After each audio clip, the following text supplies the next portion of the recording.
that will lead us into our first topic, which are blue dials.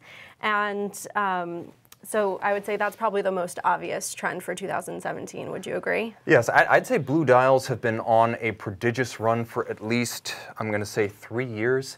I feel like circa 2014, 2015, you just saw SIHH and Baselworld overrun with blue dials, from slate gray blue to the downright outrageous. I think it's been universal in it. It transcends watch type, price, or brand. Absolutely. And so why do you think that is? Why do you think now in 2017, like you said, it has been there in the watch industry? Why is it so hot right now? Well, blue has a lot of historic associations that are very important in the watch industry, traditionally associated with royalty, with the European courts, with privilege. It's also beautiful and warm, and I think if you look at the easiest way to add a little bit of humanity and warmth to a watch, color is probably the most universal and easily accessed. That's why you see it at every price range. And having color means that a watch is just a little bit more cheerful, I think, a little bit more intellectually, perhaps, that nothing changes on that front, but you feel it in your heart. And I think that's what the blue dial does. I like that. I think that makes a lot of sense, and I agree. So that being said, what are some of your favorite new blue dial watches that have come out? Okay, so I'm going to restrict myself to the last 2 years here, and I'm going to talk about some of my favorites. I'm also going to stick with independents, because we talk a lot about the LVMH, Richemont, Rolex, Swatch Group. Let's talk about a couple of independents and start with a full-fledged grail, the de Bethune DB28T kind of blue tourbillon. Now, this one came out in 2017 from de Bethune, a company that only makes grail watches, and fantastic ones. This is one of the coolest independents out there, along with FP Journe, and these guys are a rare breed. Now, this one sits toward the top even of their heap. The watch has a meteorite dial from Argentina. It's been oxidized to create a spectacular medley of blues and purples and even a tinge of orange. You can see the dots, which all represent inlaid white gold. The hands are rose gold. The case is blued grade 5 titanium. Mechanically superb.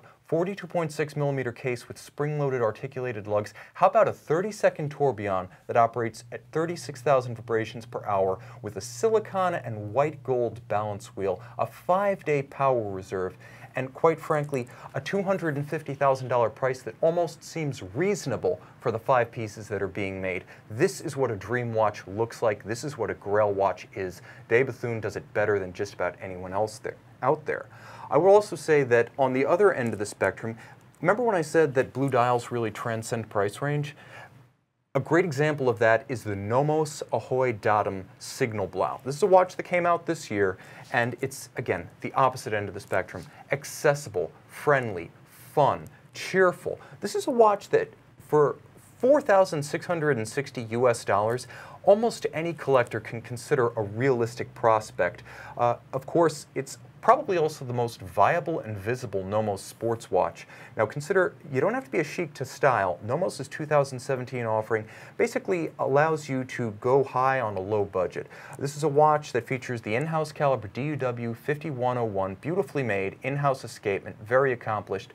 You can see that under the sapphire case back, but what really sets this one apart is that dial. Now Nomos' Signalblau is almost like, and this keeps it near and dear to my heart, almost like Porsche's 993 Riviera Blue. And as an adolescent of the 1990s, this is the grail car. You know what a grail watch is? This is like a grail car from my formative years as a enthusiast of all things mechanical. So the Nomos endears it to my inner child, one might say. I would also say at 40 millimeters by about 10 millimeters thick, this is a versatile watch, not overpowering in its size, and with 200-meter water resistance and a stainless steel case, this is an all-arounder, provided you're cool with that day-glow blue. Finally, I would also remind you that, again, you don't need to spend a lot even for a blue-dialed complication, and there's no better example of this than Bulgari's Diagono Magnesium chronograph. Now, this one came out in 2016, proof that you can flaunt Italian panache in a Swiss watch without crawling to the gatekeepers of the officine. Now, this is a timepiece with a stunning blue granular dial, and it's in a proprietary lacquer called motor lac. Something very much like the composition of this lacquer, which is on the case and the dial, is used on the cylinder head covers of automobiles, so it's highly resistant. It's beautifully muted to somewhere between cobalt and slate gray, so it's versatile. And the watch itself is quite fascinating. Motor lac lacquer, you get a magnesium case, PEEK body inserts, and a ceramic indelible bezel with a rubber strap, a versatile piece, 42 millimeters and 100 meters water resistant, so you can wear it just about anywhere. This is a great example of an all-arounder, and for under $5,000, about as good a value as you'll find. Bulgari interesting at the high end, but also compelling at the entry level. So what do you think?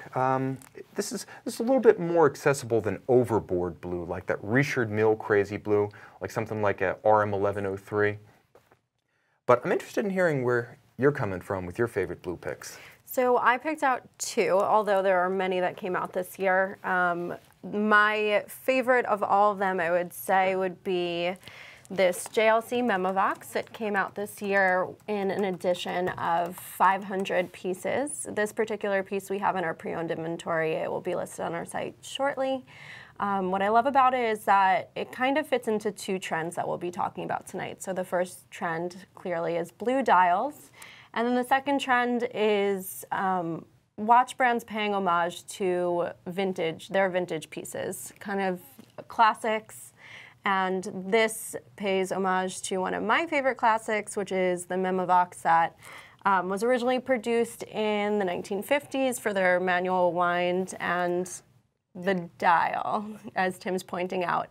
This, we both love JLC, so we get excited about these pieces. But I actually just purchased a jumbo Memovox from 1967 off of eBay, and I'm getting it next week. So I'm very excited about that. It's not as beautiful as this blue dial, but maybe that will be next for me. The second piece that I picked out as one of my favorites that came out this year is the 5170P. It's the first time that Patek made the 5170 in a platinum case. It was originally introduced in 2010 and became an instant classic, and I think this is a great update to their 5170 line.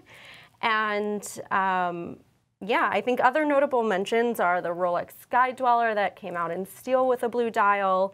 There's the Panerai Luminor Submersible Bronzo that people love. That's a really great piece as well. Then Lang just came out with their blue dial edition watches, and there are a ton more.